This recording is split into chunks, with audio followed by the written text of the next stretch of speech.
Bonjour et bienvenue à un nouveau Zoom sur Contalia. Nous allons aborder aujourd'hui l'entrée en vigueur de la loi Pacte. En effet, après un passage devant le Conseil constitutionnel et un vote assez mouvementé de cette loi, la loi pour la croissance et la transformation des entreprises a été publiée au journal officiel le 23 mai 2019, d'accord, et elle avait été adoptée définitivement par l'Assemblée nationale et le Sénat le 11 avril 2019. Avec la publication de cette loi Pacte, d'accord, je vous rappelle, hein, la loi pour la croissance et la transformation des entreprises, on a un certain nombre de réformes sociales qui vont pouvoir se déployer en fonction des calendriers d'entrée en vigueur. Rappelez-vous qu'on attend toujours en règle générale un certain nombre de décrets d'application pour que les textes soient totalement applicables dans le panorama juridique français.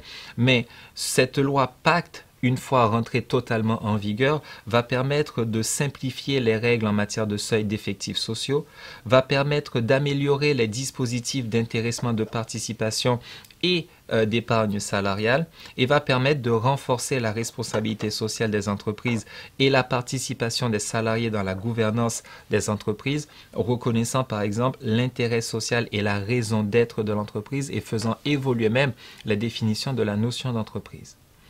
Dans le cadre de notre Zoom aujourd'hui, nous avons fait volontairement le choix de nous arrêter que sur l'aspect des seuils sociaux. C'est un élément sur lequel il sera peut-être nécessaire d'anticiper un certain nombre de points et qui vont peut-être affecter plus directement les entreprises. Encore une fois, il y aura d'autres moments pour échanger et pour parler, notamment sur les accords d'intéressement, de participation et d'épargne salariale au sein des entreprises. Mais mettons ce focus particulièrement sur les problématiques de seuils sociaux.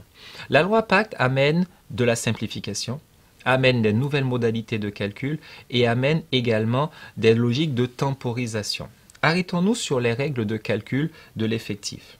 La loi souhaite harmoniser en fait les modes de calcul des effectifs en prévoyant une règle unique issue du Code de la sécurité sociale. En effet, les règles relatives aux modalités de décompte des effectifs des entreprises seront unifiés et fixés par le nouvel article L130-1 du Code de la sécurité sociale.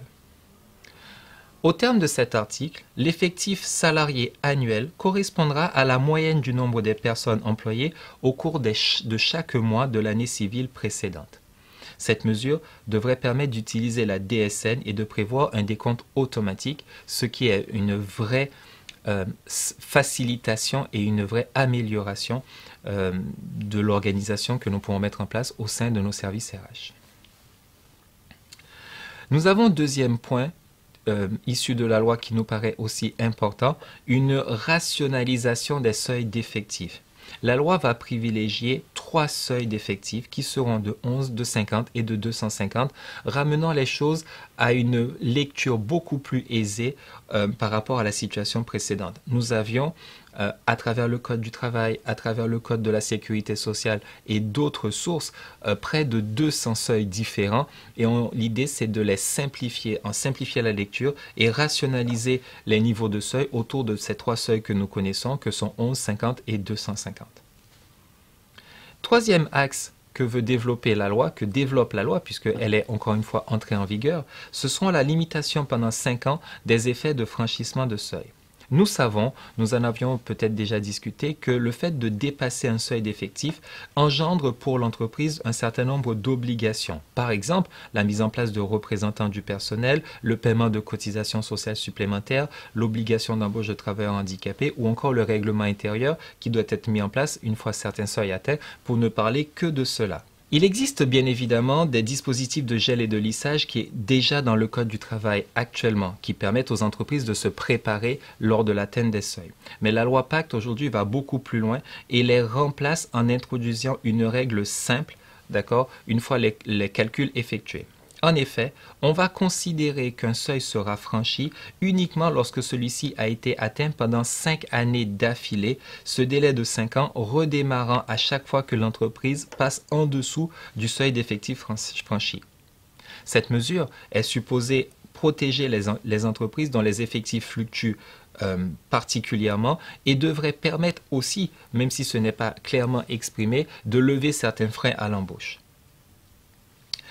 Ces nouvelles règles de détermination de l'effectif et de franchissement du seuil de 5 ans ne s'appliqueraient pas seulement au Code de la sécurité sociale, mais concerneraient également les effectifs pris en compte pour, je vous cite quelques exemples, l'accès aux chèques vacances, le versement de transport, l'obligation d'emploi de travailleurs handicapés, l'exonération sociale sur les cotisations des apprentis, les sanctions associées à l'entretien professionnel. Donc effectivement, cette notion de seuil va avoir un impact assez large quand même sur tout un ensemble de dispositifs autour de la gestion de la ressource humaine au sein de l'entreprise.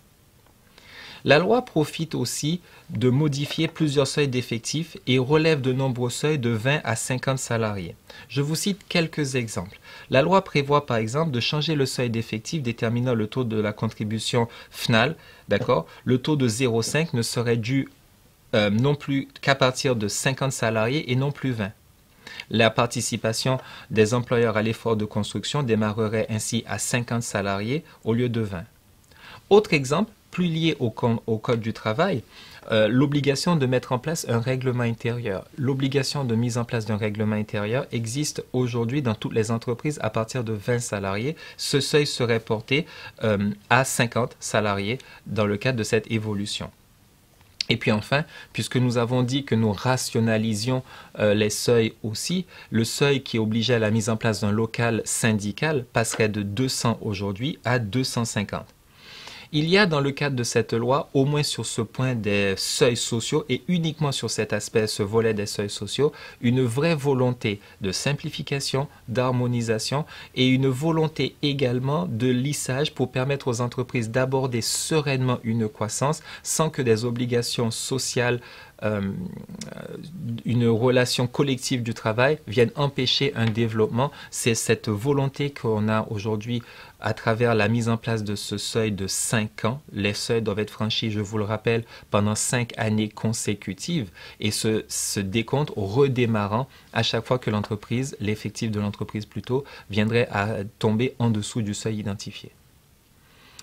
Voilà, ce sont ces points que nous avons choisi de vous présenter dans le cadre de la loi Pacte. Nous aurons l'occasion de revenir sur ces éléments-là, surtout avec la prise des décrets qui sont nécessaires à la pleine entrée en vigueur de ce texte.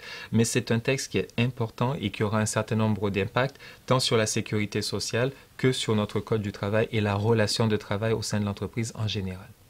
Je vous remercie pour votre attention et je vous dis à très bientôt pour un nouveau Zoom sur Contalia.